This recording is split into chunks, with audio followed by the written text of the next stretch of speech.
Hey everybody, have you ever heard of the game Skyblazer? No? Yeah, didn't think so. I personally know a grand total of 0 people who have heard of the game or played it, and that's quite a shame. This action-adventure platformer has great graphics, wonderful music, and fantastic gameplay. I'd say that Skyblazer is one of the Super Nintendo's hidden... No. Skyblazer is quietly awesome. So, what is Skyblazer, and why doesn't anyone ever talk about it? This 1994 action game puts you in the role of Sky, a brave warrior on a mission to save the sorceress Ariana from the evil Ashura, the Lord of War, a demon who was returned after being sealed away in a spiritual prison during an ancient war.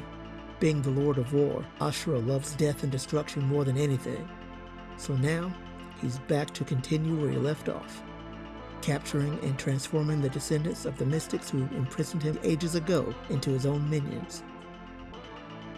It is up to Sky, the descendant of the great Sky Lord, one of the Mystic Pantheon's heroes, to put an end to Ashura and his reign of terror once and for all. This might not be the most gripping story of all time, but it is good enough to push you forward as you run, jump, climb walls, and blaze across the skies. Skyblazer was released in 1994 by Ukiyo-tei and published by Sony ImageSoft.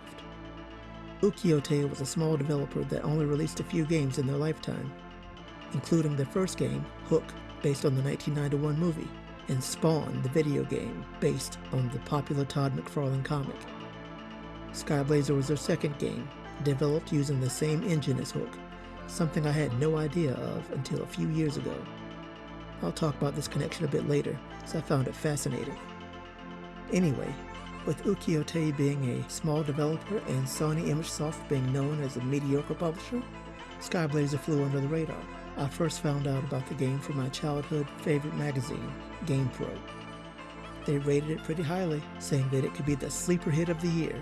They definitely piqued my interest, so I went out to see if my local video store had a copy to rent. Guess what? They didn't. Oh well. I kind of forgot about this game until one day in the summer of '94, I went to go rent a completely different game, Super Street Fighter 2.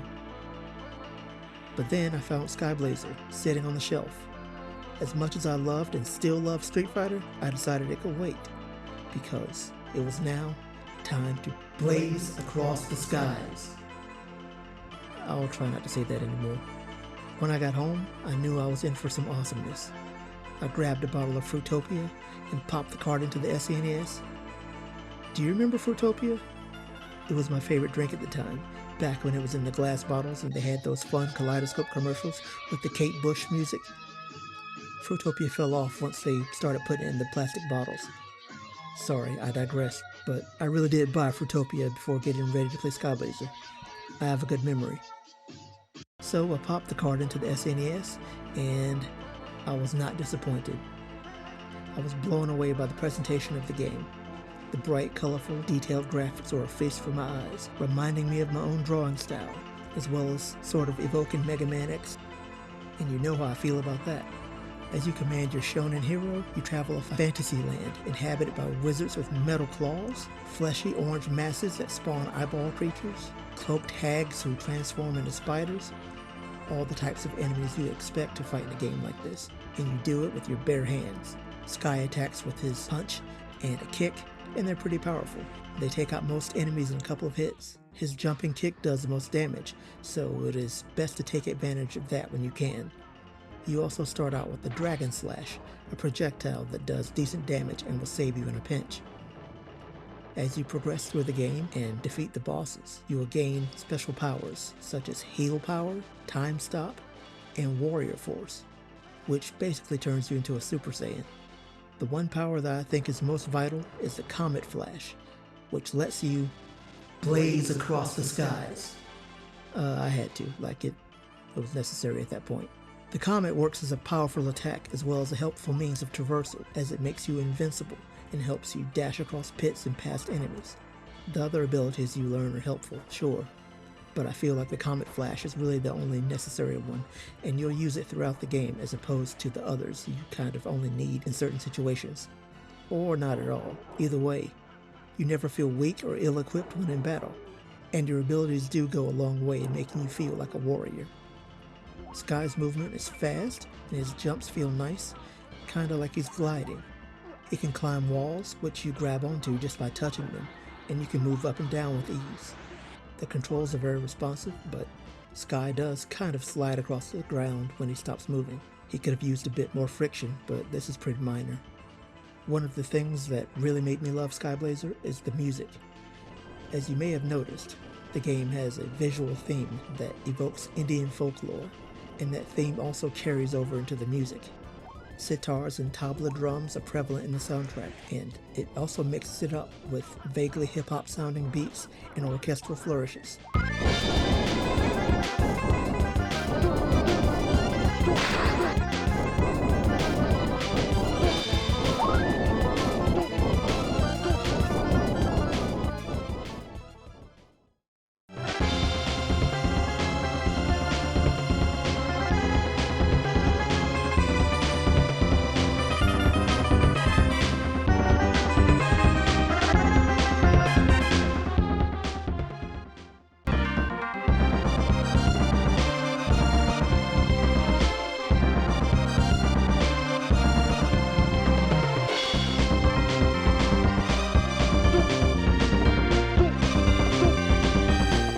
Is consistently good and definitely matches the on-screen action.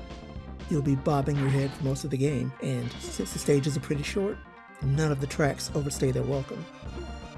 After the intro stage, you're taken to an overworld map where you go from stage to stage. The first of the 3 continents, as they're called, is linear, but the second one opens things up, allowing you to go to a few stages in the order of your choosing. There is an ideal order, but you'll want to acquire certain abilities as soon as you can. That's not absolutely necessary though. However, you do have to play each area in order to finish the game, all except for one secret area. The stages are well designed and a lot of fun to move through. They're not too big on exploration, just fighting and getting to the exit, but that's okay with a game like this. Many of the stages have a novel idea behind them, such as the forest where you can jump and walk around in the trees. I like the tower's nice rotating effect when you move across it, jumping on blocks that jut out from the wall and then retract. There are a few areas where you fly through the sky and attack with a projectile, turning the game into a bit of a shooter, which is a nice way to mix things up. 2 of the most interesting areas are the Storm Fortress of Klar and the Ship to Nowhere. The Storm Fortress has no solid ground and is made of airflows that push you in different directions and speeds. It's a bit like a maze or puzzle in that you have to make sure you're on the right current to get to the exit, or you'll be pushed back or down to your death. To this day, I haven't seen anything else quite like it in any other games, so it's very memorable. The Ship to Nowhere is the one secret stage. There isn't much to it, just you riding on a little boat with a crate in the center while waves rise and fall in the background. When those waves rise, they're gonna fall on you and kill you instantly.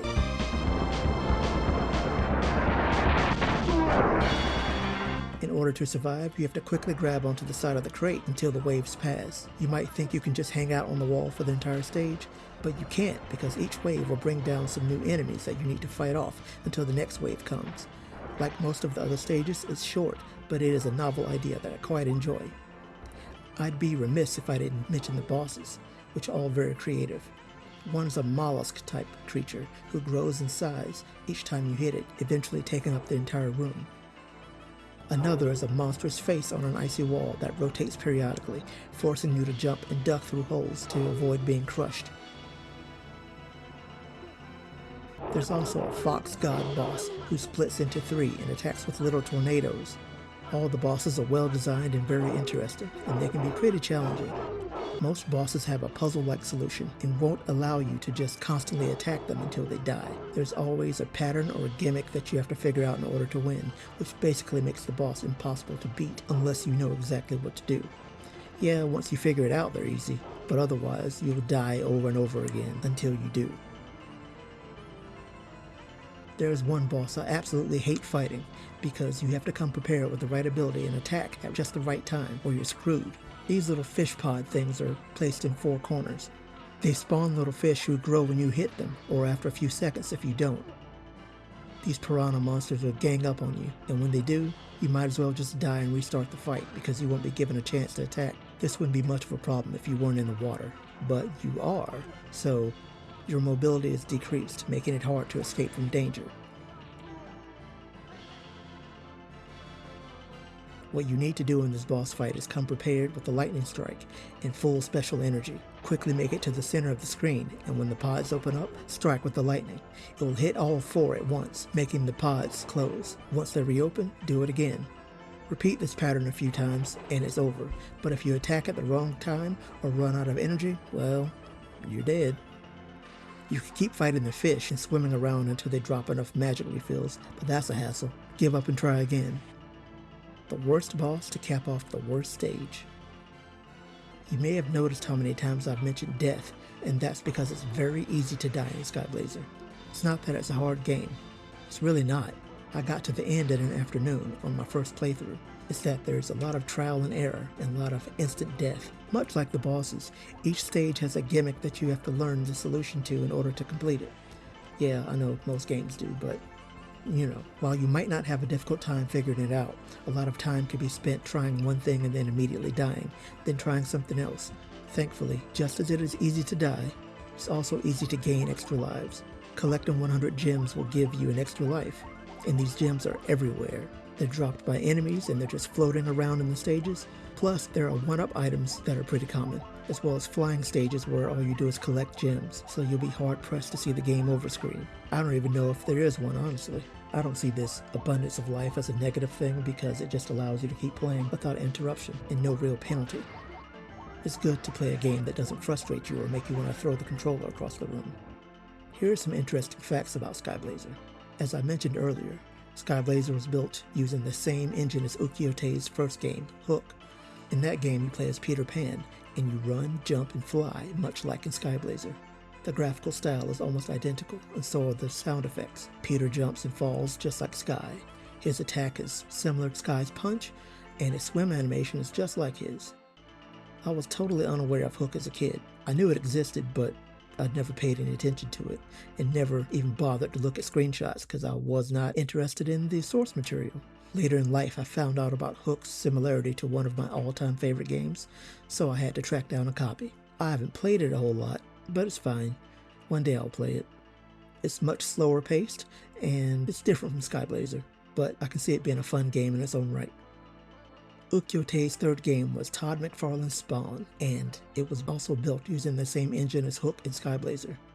I like Spawn the character and comic just fine, but I had no real interest in playing the game because I figured it sucked, being published by Acclaim and all. But I found out later that it plays similarly to Skyblazer, so I picked up a copy. Of the holy trinity of SNES Ukiyo-Tei games, Spawn is easily the worst. It's not exactly bad, just not remarkable. It doesn't actually feel like Skyblazer, despite it having its bones. Also, it's hard, so there's that. Either way, I'm glad to have the trio. Oh, technically, there is a fourth Skyblazer-like, originally developed for the SNES, but only released on the PlayStation 1. It's called Punky Skunk, and you play as a skunk. Apparently this skunk character plays just like Sky, except instead of a punch and a kick, he uses his tail and an odor plume. I watched a playthrough of it once and, well, I don't own Punky Skunk. That's all I'll say. One of the most interesting things about Skyblazer is what changed in localization. It was released in Japan as Karura-oh, or King Karura. I've also seen it as King Garuda, after the Hindu bird god. The Japanese version is based on Hindu mythology and mysticism, which is apparent in a lot of the game's visuals and music, but it was taken out in the US version. We know Nintendo of America used to have a strict policy against religious imagery and themes back in the 90s, and Sony probably thought the game wouldn't sell if they kept the Hindu influence in, so this would explain why it was renamed Skyblazer and turned into a sort of generic fantasy game. I previously didn't know anything about these changes, and now that I do, I personally think it makes the game cooler. Here are some of the differences. Sky was originally named Karura, or Garuda, depending on how you translate it. He was literally a demigod, not just a brave warrior. The powers that he gains during the story are related to Hindu spirituality, such as Bodhisattva Mudra and Vajra Mantra. Sky is a descendant of Skylord in the US version, but in Japanese, his forebear was Garuda. The characters you meet in the US version were changed from Brahma to Old Man, Vishnu to Ariana, Ravana to Raglan. They were all named after Hindu deities, but Old Man, Raglan, like a shirt, Ashura is the only one who's kept his name, unless you translate that to be Asura. I'll rip out your blind eyes. All the names of the stages were changed, and the boss names that we know were made up for the US version. Knowing what I know about the Super Famicom version makes me want a copy of it, but a quick search on eBay gives me the lowest price of $180 and the highest at $900. I'd love to have it, not least because of the packaging and the character drawings that look amazing. Let's compare the two regions' artwork. This incredible anime-style art versus totally radical. I wish I had some interesting Skyblazer memorabilia or something, but I don't. Just my complete copy that I bought from a flea market for $6 in the late 90s. Look, it originally came from Pat's Video in East Dublin, Georgia. I know some people like to see these types of video store remnants, so it's a little treat for you. It's worth mentioning that since Skyblazer is an obscure game, it never ended up being the sleeper hit of 1994. It's very hard to find, and the last time I checked, it was going for upwards of $250 complete in box. It's also never been ported to any other platform, so like my dude SNES Drunk says, you'll have to play it any way you can. I do think it's a fantastic game and should be experienced by retro gamers and fans of the genre. Skyblazer has beautiful graphics, wonderful music, creative stages and bosses, and is just downright fun to play. It left a real impression on me as a kid and quickly became one of my favorite games. I always enjoy going back and playing it, and I wish more people knew about it. One day, maybe, Ukiyo-e will rise from the ashes and do a remake or a sequel, and this time all regions will be able to keep the Hindu theme intact. As it is, Skyblazer remains quietly awesome. So, have you ever played Skyblazer? Do you love it? Tell me about it.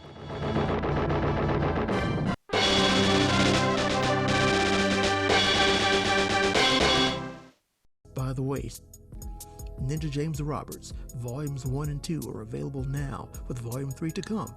Check out the links in the description below. Thank ya!